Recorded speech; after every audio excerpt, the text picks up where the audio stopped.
पश्चिम बंगाल में राहुल गांधी के खिलाफ एफआईआर दर्ज होने के बाद से राजनीतिक हलकों में हलचल मच गई है।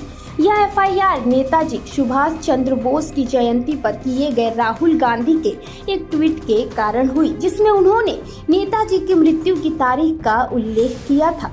राहुल गांधी ने ट्वीट में कहा कि नेताजी सुभाष चंद्र बोस की जयंती के दिन उनकी मृत्यु हुई थी। हालांकि यह बात ऐतिहासिक तथ्यों से मेल नहीं खाती, क्योंकि आज तक नेताजी की मृत्यु की आधिकारिक तारीख नहीं है।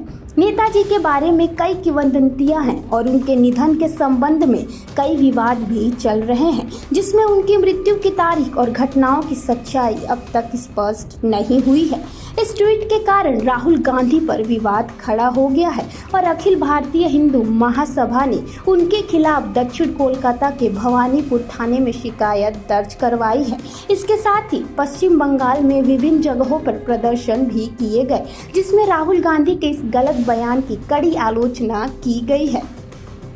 आरोप यह है कि राहुल गांधी ने ऐतिहासिक तथ्य को गलत तरीके से पेश किया, जो न केवल नेताजी के प्रति अनादर था, बल्कि इतिहास को विकृत करने की कोशिश भी थी।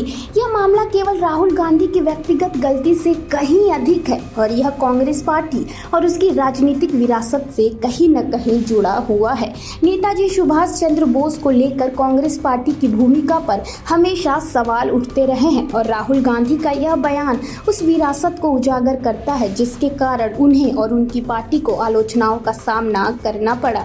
राहुल गांधी पर आरोप लगाए जा रहे हैं कि वे वही विरासत आगे बढ़ा रहे हैं जिसने नेताजी को कांग्रेस छोड़ने के लिए मजबूर किया और बाद में देश छोड़ने पर भी उनका समर्थन नहीं किया। अब यह सवाल है कि ममता बनर्जी इस मामले पर क्या कदम उठाएंगी। ममता बनर्जी और राहुल गांधी के बीच इंडिया गठबंधन के तहत राजनीतिक सहयोग है, लेकिन क्या इस मामले में ममता बनर्जी राहुल गांधी के खिलाफ कोई कड़ी कार्रवाई करेंगी? क्या यह मामला सिर्फ एक राजनीतिक मुद्दा बनकर रह जाएगा? क्या ममता बनर्जी इसे गंभीरता से लेंगी? इस एफआईआर को लेकर ममता बनर्जी की सरकार के सामने यह चुनौती होगी कि वे क्या कदम उठाती हैं, क्योंकि पश्चिम बंगाल में कांग्रेस और तृणमूल कांग्रेस का गठबंधन चल रहा है और यह मामला राजनीतिक रूप से संवेदनशील हो सकता है। राहुल गांधी को अपनी गलती स्वीकार कर माफी मांगनी चाहिए, क्योंकि यह मामला केवल एक ट्वीट तक सीमित नहीं है। यह ऐतिहासिक तथ्यों और नेताजी के योगदान के प्रति सम्मान का मामला है। यदि राहुल गांधी अपनी गलती को स्वीकार करते हैं तो इससे न केवल उनकी साख को फायदा होगा, बल्कि उनके राजनीतिक गठबंधन को भी नुकसान से बचाया जा सकता है। इस मामले में सबसे दिलचस्प पहलू यह है कि ममता बनर्जी और राहुल गांधी के बीच राजनीतिक तनाव पहले से ही बना हुआ है।